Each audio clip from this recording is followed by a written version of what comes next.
Dégager un élément universel dans le contenu des croyances s'avère vite une gageure. Par exemple, toutes les religions ne conçoivent pas un Dieu éternel et créateur. Le culte des ancêtres en Mélanésie ne reconnaît comme Dieu que des morts qui ont connu la condition humaine et ses limites avant d'être divinisés. Au Cameroun comme ailleurs, beaucoup de personnes qui se disent illuminées recrutent chaque jour dans leur rang, annonçant que Dieu n'existe pas. En face d'elles, ces personnes se trouvent celles qui disent que Dieu existe. C'est le sujet de ce magazine consacré à la foi en Dieu.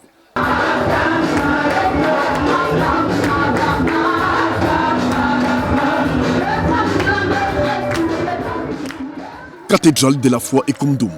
Les fidèles louangent Dieu pendant un culte du dimanche, avec comme célébrant le prophète Bayar Akam. Tu as dit, tu dis acclamer pour Dieu.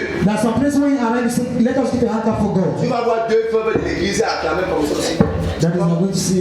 Comme des veuves.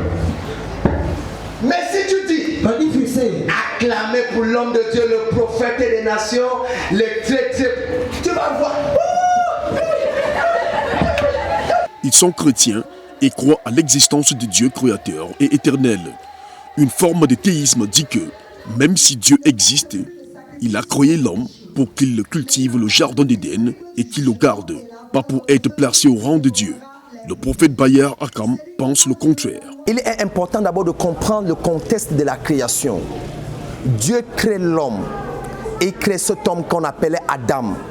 Et il donne le jardin pour cultiver. En fait, Dieu donne le travail à l'homme.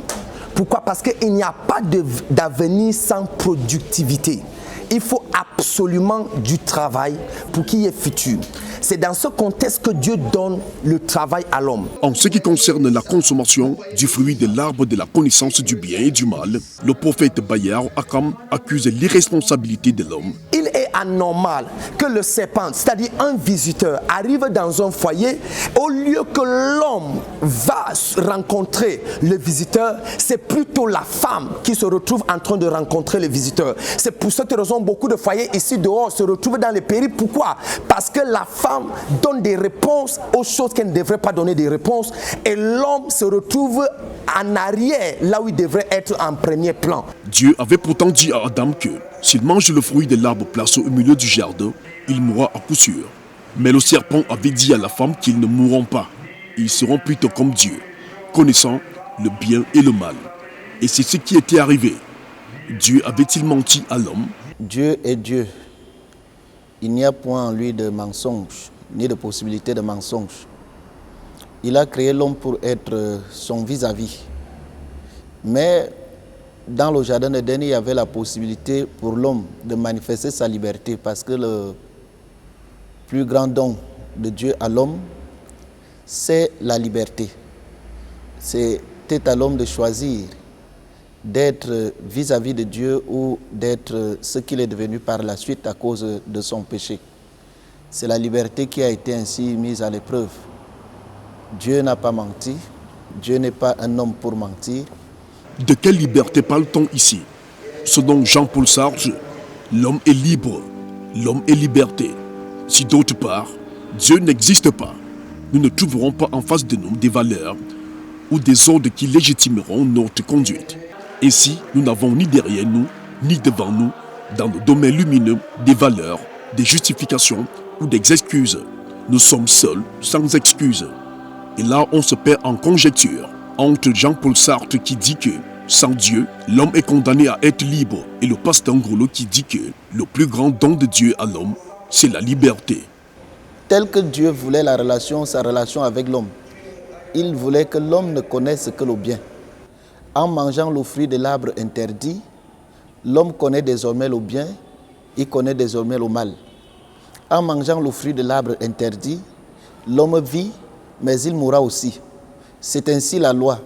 En fait, la loi n'est pas faite pour nous condamner, mais la loi est faite pour nous montrer que si on la transgresse, on sera condamné.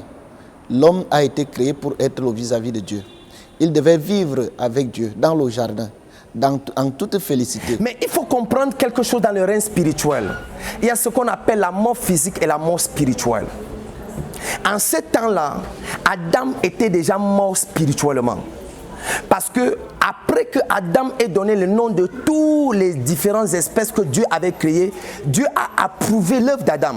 Donc, dans ce sens-là, Adam n'est pas loin d'opérer au même niveau, à la même hauteur que Dieu. Et après avoir mangé l'arbre, Adam va découvrir à l'instant même son identité humaine. Il quitte de la nature divine, il descend à la nature humaine, et en ce moment-là, Adam peut déjà pécher. Parce qu'au commencement des choses, Dieu n'a pas créé Adam pour vivre dans le péché. Et dans la nature humaine, la Bible va appeler en ce moment-là le corps, la chair d'Adam, comme le voile. Adam était donc maintenant voilé par sa chair, et Adam pouvait être trahi maintenant par sa chair. Dieu existe-t-il ou n'existe-t-il pas? Comme dirait le Dalai Lama, la signification d'un phénomène très caché ne peut être immédiatement établie par un raisonnement logique et encore moins par une perception sensorielle. On ne peut alors comprendre son sens qu'en se fondant sur la parole d'une tierce personne fiable et infaillible en qui on a confiance.